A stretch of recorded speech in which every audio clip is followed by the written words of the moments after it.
বাড়ি পালানো এক কিশোরীকে উদ্ধার করে বাবা মায়ের হাতে তুলে দিলেন বাস মালিক সংগঠনের সেক্রেটারি মধুমিতা ভট্টাচার্য।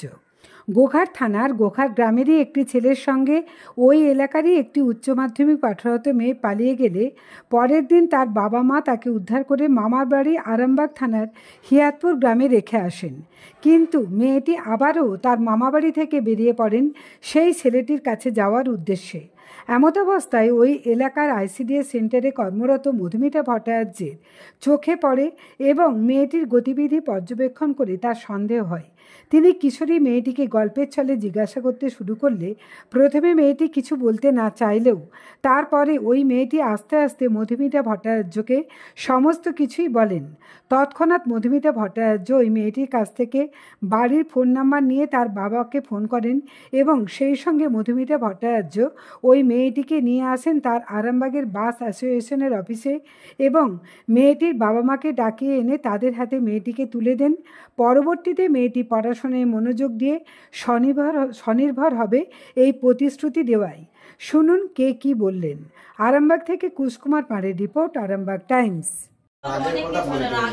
কিন্তু আপনার কথাও আবার বললো যে আমার বাবা আমাকে কোনোদিন বকে না, কিচ্ছু বলে না, এটাও বলেছে।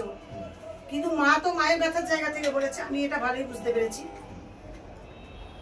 কারণ যখন আমি ওর দায়িত্ব নিয়েছি আপনার হাতে তুলে দেওয়া অবধি আমার ডিউটি, এটা আমি মনে করি। ভালো করেছেন। আমি তো পুরো খুব মানে আমাদেরকে নালে হেনস্থা হতো তো খুঁজতে। হ্যাঁ, আপনি থানায় যেতেন, কেস হতো, মেয়েটা হোমে যেত, আমি ওকে বুঝিয়েছি।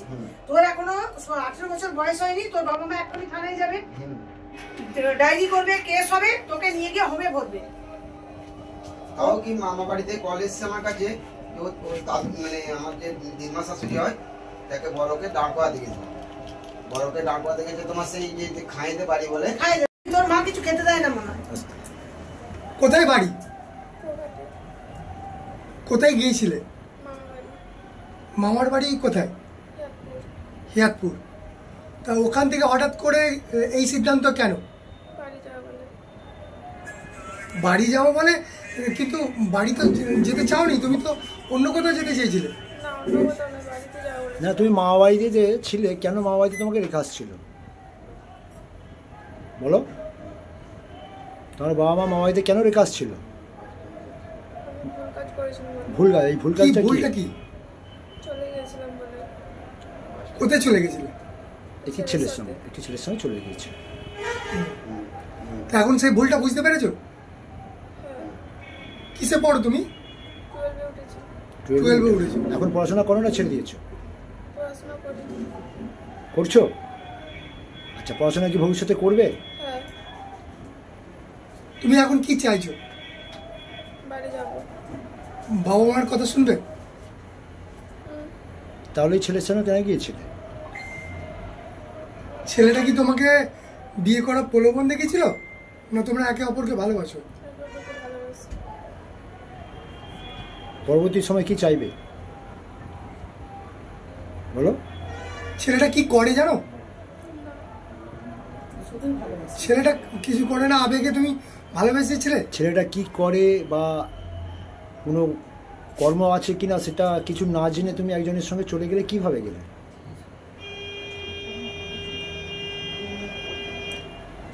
ওনার সঙ্গে কিভাবে দেখা? মধুমিতা ম্যাডামের সাথে কিভাবে দেখা তোমার? টোটোতে। উনি কি বললেন তোমাকে? এখন কি চাইছো? বাড়ি ফিরতে চাও? বাড়ি ফিরে কি করবে? লেখাপড়া করবে নাকি আবার ওই ছেলের সঙ্গে কোনোদিন? তোমার বয়সটা তো কত বয়স? 18 হয়নি।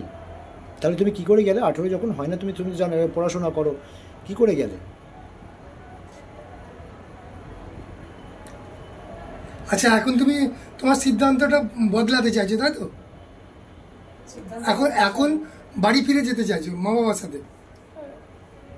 ঠিক আছে, বলেন।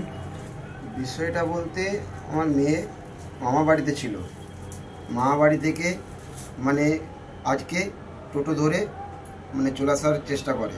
কোথায় মামা বাড়ি? ও মামা বাড়ি হচ্ছে হিয়াতপুর। আর হিয়াতপুর থেকে টোটো ধরে আমাদের এই দিদির সাথে যোগাযোগ আছে। মানে আমাদের যে বাস অফিসের মানে দিদি। আচ্ছা।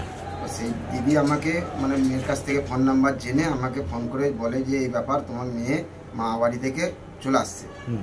সেই কারণে আমি বললাম দিদি তাহলে একটা কাজ করুন, আপনি তোমার কাছে রাখুন, তারপরে আমি যাচ্ছি, যে আমি অবশ্যই আমি ওকে নিয়ে আসবো। মা বাড়িতে কেন রেখে আসছিলেন? মা বাড়িতে রেখে আসছিলাম বলতে, ও যে ছেলেটা আমার পাড়ার গ্রামে ভালোবাসে ছেলেটাকে, ও সেই ছেলেটার সঙ্গে একদিন পালিয়ে গেল। আচ্ছা। তারপরের দিনে আমি নিয়ে চলে আসি। এবার নিয়ে চলে আসার পরে পরবর্তী আমি হচ্ছে মা বাড়িতে দিয়েছি, ভালো মানে সেফটি থাকার জন্য বা সুস্থ থাকার জন্য সেভাবে দিয়েছিলাম। কতদিন আগে জানতে পারেন আপনার মেয়ে অন্য ছেলেকে ভালোবাসে? মানে যেই দিনে নিয়ে গেছিলো সেই দিনেতেই আমরা জানতে পারলাম যে মানে নিয়ে চলে গেছে বলে। ওই ভালোবাসা কিছু জানতাম না, মানে যেদিনে গেছে সিরিয়াস জানলাম যে হ্যাঁ ওই ছেলেটাকে ভালোবেসে চলে গেছে। তার সত্ত্বেও আমরা নিয়ে চলে এসেছিলাম বাড়িতে। বাড়িতে নিয়ে আসার পরে মা বাড়িতে দিয়ে এসেছিলাম, মা বাড়ি থেকে আজকে এই যে বাড়ি চলে এসেছে। এখন কি চাইছেন? এখন চাইছি বাড়িতে নিয়ে যাব, নিয়ে যে পড়াশোনা করতে গেলে পড়াশোনা করে। হ্যাঁ মেয়ে পড়াশোনা করে? হ্যাঁ মেয়ে পড়াশোনা করে, ওই মাধ্যমিক উচ্চ মাধ্যমিক। আচ্ছা। মেয়ের বয়স কত হয়েছে জানেন? মেয়ের বয়স 17 মানে উদ্রে। আচ্ছা। এখন কি চাইছেন? এখন ও চাইছে ওই ছেলেকে ভালোবাস মানে বেসেছে যখন ওকেই বিয়ে করবো, ওকেই ঘর করবো ওর সাথে। আপনারা কি চাইছেন? বাড়ি কি আমাদের পাশের গ্রামে, একদম পাড়ার। চেনেন ছেলেটাকে? হ্যাঁ আমাদের পাড়ারই। এখন কি আপনি চাইছেন যে তার সাথে বিয়ে দিতে? না আমি চাইছি এখন হচ্ছে আমি বাড়িতে নিয়ে যাব যথেষ্ট। হ্যাঁ বয়স হবে, সে একান্তই যদি বলে ওই ছেলেটাকে বিয়ে করব অবশ্যই দেব, বয়স হইলে। এটাই আমার মানে বলতে চাই। আপনাদের বাড়িটা কোথায়? আমার বাড়ি গোঘাট। কি করেন আপনি? আমি চাষের কাজ করি সব রকম।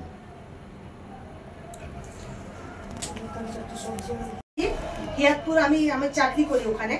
আমি টোটো উঠলাম, ওঠার পরে ওই মেয়েটা কি করলো, আমার গা থেকে ওনাটা খুলে নিল, নিয়ে বলছে দাও তো আমি মুখে চাপা দেবো।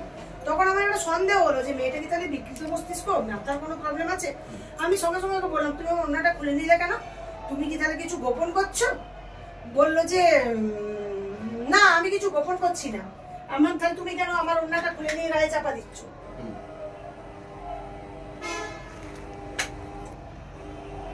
তখন আমি ওকে বললাম, আমি ওকে গায়ে মাথায় হাত বোলালাম যে মা তুই আমাকে বল, তোর কোনো ভয় নেই, আমি তোকে ঠিক জায়গায় পৌঁছে দেবো। তখন ও বললো যে আমি একটি ছেলের সঙ্গে চলে গেছিলাম, আমাকে নিয়ে এসে আমার মামা বাড়িতে রেখে দিয়েছি, আমি আবার চলে যাচ্ছি, ওর কাছে কোনো ফোন নেই, কিচ্ছু নেই। বললো, বলার পরে আমরা তাহলে তুই কোথায় যাবি এখন? ও না কাঁদছে, কিছু বলতে চাইছে না। আমরা তো বাবার ফোন আছে? বললো না। মায়ের ফোন আছে? বলছে না। তারপর আপনার ফোনটা আপনার মেটাবার হয় নাকি, আজকালকার দিনে কারোর ফোন থাকবে না? বলে ওর থেকে আপনার নাম্বার নিলাম, নিয়ে আমি আপনাকে যথারীতি কল করে জানালাম যে দাদা আপনার মেয়ে এরকম ব্যাপার। তো ও কিন্তু আবার ওই ছেলের সঙ্গে পালিয়ে যেতে চাই, ও চাই ওই ছেলেকে বিয়ে করতে। আমি ওকে প্রতিশ্রুতি দিয়েছি তোর 18-19 বছর বয়স হোক, তোর বাবা মায়ের সঙ্গে কথা বলে রাখ, তুই যদি ওই ছেলেকেই বিয়ে করে মনে করিস সুখী হবি, আমরা থেকে ওই ছেলের সঙ্গে তোর বিয়ে দিয়ে দেবো। ও বললো আমার মা আমাকে বাড়ি ঢুকতে দেবে না বলেছে। আমি ওকে সেটা বুঝিয়েছি, আমি বললাম মায়ের ব্যথাটা বোঝার চেষ্টা কর, তুই যখন একটা ছেলের সঙ্গে চলে গেছিস বাবা মায়ের মাথা নত হয়েছে, অভিমানের জায়গা থেকে বাবা মা ওটা বলেছে, ও ওটাই কাঁদছে আর বলছে যে মা বাড়ি। দিদি কি বলবেন, কোথায় পেলেন এই বাচ্চা মেয়েটিকে? কোথায় পেলাম বলতে আমি আপনারা প্রত্যেকেই জানেন আমি আইসিডিএস ওয়ার্কার এবং আমার কর্মস্থল হচ্ছে R&D2 হিয়াতপুর। আমি যখন ডিউটি সেরে হিয়াতপুরে টোটোতে উঠি তখন বাচ্চা মেয়েটি আমার পাশে বসেছিল, একটি বাচ্চা মেয়ে। তারপর দেখলাম তার চোখে মুখে দৃষ্টিভঙ্গি একটু আলাদা, তাতেও আমার খুব একটা সন্দেহ হয়নি। পরে ও যখন আমার ওড়নাটা বুক থেকে কেড়ে নিল, নিজেকে সেভ করার জন্য দেখলাম মাথা ঢাকা দিল, তখন আমার একটু অস্বাভাবিক লেগেছিল ওকে। পরে আমি বুঝতে পারলাম যে ও কিছু একটা লুকোতে চাইছে, মানে কারোর চোখ এড়াতে চাইছে। ওনার বাবা ওনাকে মামা বাড়িতে রেখেছিল, হিয়াতপুরের মামা বাড়ি। ওর একটি ছেলের সঙ্গে ভালোবাসা হয় এবং সেই ছেলেটির সঙ্গেও চলে গেছিল। সেখান থেকে নিয়ে এসে যেহেতু ওর 18 বছর বয়স হয়নি, সেই কারণে ওর বাবা মামা বাড়িতে রেখে এসেছিল। এই যে চলে গিয়েছিল, এটা কি আপনাকে ওই মেয়েটিই বলেছে যে আমি এরকম ভালোবাসতাম, আমি চলে গেছিলাম, বাবা নিয়ে এসে মামা বাড়িতে রেখে গেছে। যে ছেলেটিকে ভালোবাসতো ওই ছেলেটির কি ওই গ্রামেতেই বাড়ি? হ্যাঁ ওই গ্রামেতেই, ওর গ্রামেতেই বাড়ি। আচ্ছা। এবার বাবা মা নিজেদের কাছ থেকে মামা বাড়িতে সেফ থাকবে বলে রেখে গেছিল, ওখান থেকে ও লুকিয়ে পালিয়ে যাচ্ছে। আবার কি ওই ছেলের বাড়িতে চলে যাচ্ছে? উদ্দেশ্য হয়তো ওটাই ছিল ওর, না হলে যাবে কোথায়? তারপরে আপনি কি করলেন? এবার আমি তখন ওর বাবাকে ওকে জিজ্ঞেস করলাম তোমার বাড়ির ফোন নাম্বার কারো দাও, বাবা মা। ও বললো কারোরই ফোন নেই। আমি তখন ওকে গায়ে মাথায় হাত বুলিয়ে বোঝালাম অনেক করে, আমি বললাম বাবা তুই কিন্তু আমার চোখ থেকে বেরোতে পারবি না, আমি পরিষ্কার বুঝতে পারছি তুই কিছু একটা লুকোচ্ছিস আমাকে, তুই আমাকে বল তোর কোনো বিপদ হবে না, আমি তোর বাবা মাকে ডেকে তোর বাবা মায়ের হাতে তুলে দেবো, এবং তুই যে ছেলেটিকে ভালোবাসিস তোকে সেই ছেলেটির সঙ্গে 18 বছর বয়সের পর তোর বাবা মাকে বিয়ে দেওয়ার জন্য আমি লিখিত করে নেবো। এইভাবেই ওকে আমি কিন্তু বোঝালাম, কাউন্সিলিং করলাম। করার পরে ও আমাকে সত্যি করে খুব বিশ্বাস করে ও সবটা আমাকে বললো, ওর বাবার ফোন নাম্বারও আমাকে দিল। আমি যথারীতি ওই দাদার সঙ্গে ফোনে কন্ট্যাক্ট করলাম। দাদাকে আমি বললাম যে আপনি আরামবাগে এসে আমাকে ফোন করবেন আমার অফিসে, আমি আপনার মেয়েকে নিরাপদে রাখবো। ওনার বাবা এসেছেন, ওনার কাকিমা এসেছেন। বাচ্চাটি সকাল থেকে কিছু খায়ও নি, ওকে আমি নিয়ে এসে এখানে পাউরুটি টোস্ট করে খাওয়ালাম, ঠান্ডা খাওয়ালাম, খাইয়ে ওকে একটু বসিয়ে ওকে বোঝালাম অনেকভাবে যে 18 বছর বয়স হোক, বিয়ে করার দিন পেরিয়ে যাচ্ছে না। কারণ তোমরা জানো না, পুলিশ প্রশাসন এই নিয়ে দিকে চতুর্দিকে হেনস্থা হচ্ছে, কেননা এরা পালিয়ে গিয়ে মানে সমাজটাকে একদম মানে ধ্বংস করে দিচ্ছে। এই শুধু আন্ডার এজে মেয়েগুলো সব ছেলেগুলো সব চলে গিয়ে, এরা তো নিজেদের ভালো মন্দ বোঝার ক্ষমতা এদের নেই। তাই প্রতিটি বাবা মাকেও আমি বলবো যে এই ছোটখাটো ভুলগুলো করলে ওদের ক্ষমা করুন, ওদের কাউন্সিলিং করুন, ওদের বোঝান, ভালোবেসে কাছে ধরে রাখুন, ওদেরকে আশ্বস্ত করে রাখুন যে ওই ছেলের সঙ্গেই তোমাকে বিয়ে দেওয়া হবে, 18 বছর তুমি কমপ্লিট করো, তুমি তার সঙ্গে ফোনে কথা বলছো, বলো সব ঠিক আছে, কিন্তু পালিয়ে যেও না। এটাই বলবো। আপনি কোথায় নিয়ে আসছেন এখন? এখন আমি নিয়ে এসেছি আমি যেমন ICDS কর্মী, আমি আবার Arambagh bus minibus operators welfare association secretary.